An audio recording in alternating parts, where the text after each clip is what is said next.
दोस्तों, मैं अनिल जोधपुर से आज आपको कहानी सुनाऊंगा खौफनाक आत्मा श्रापित खजाने की।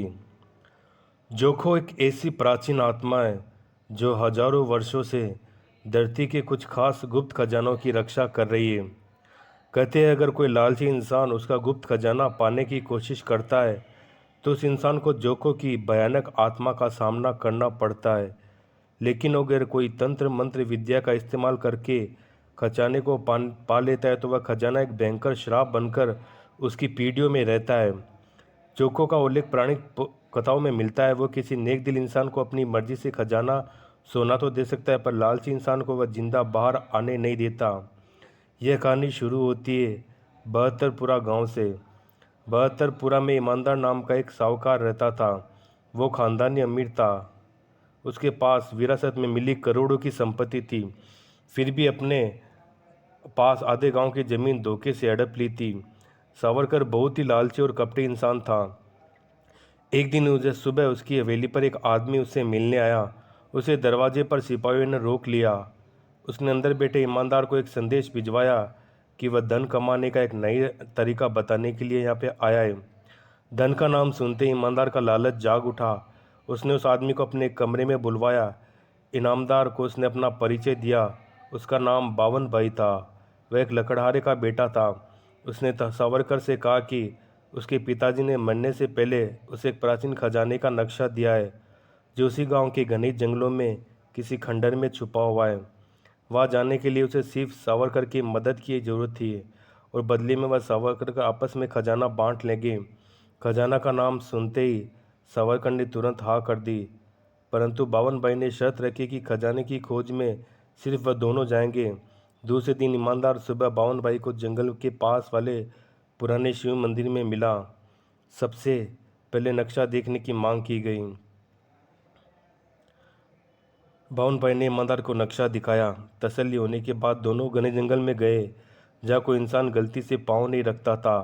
नक्शे के मुताबिक खजाने तक पहुँचने का रास्ता जंगल के पुराने खंडर में छुपे तहखाने से होकर जाता था। वे दोनों खंडर के अंदर दाखिल हुए। खंडर की दीवारों पर कुछ चित्र थे। सभी चित्र खजाने के थे, पर उनमें से अजीब चित्र याद खजाने पर बैठा हुआ विचित्र आदमी। उन चित्रों पर ज़्यादा ध्यान न देते हुए वो दोनों खजाने तक जाने का रास्ता खोजने लगे। उन्होंने उस वीरान खंडर का कोना कोना छान मारा, पर उन्हें छुपे हुए तहखाने का रास्ता नहीं मिला। फिर वो दोनों थक कर जमीन पर बैठ गए। बावन ने भाई ने एक बार फिर से नक्शा खोला और उसे ठीक से निरीक्षण किया तो उसमें नक्शे में छुपी हुई आकृति दिखी जो पूरा ध्यान लगाकर देखने पर ही दिखती थी।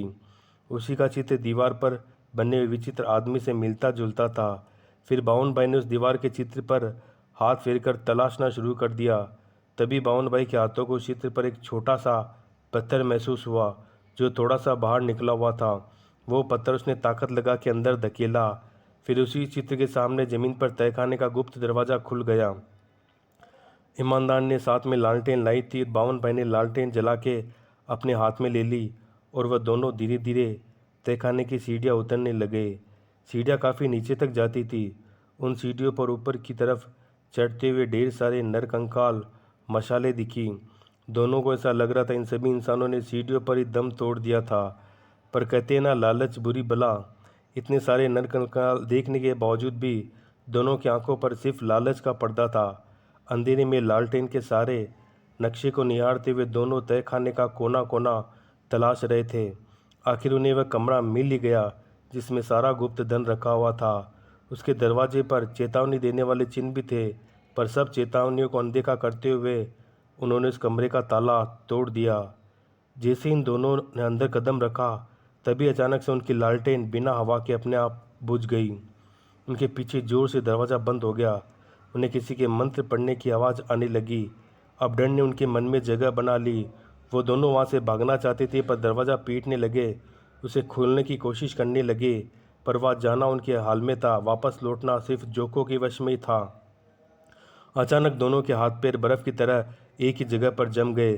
तभी रहस्यमय तरीके से उस कमरे की सभी मशालें एक के बाद अपने आप जल उठी।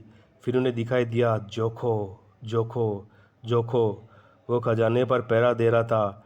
जोखो ने ईमानदार को देखते ही उनके सिर को धड़ से अलग कर दिया और कहा कि इससे लालच की बदबू मुझे कब से परेशान कर रही थी।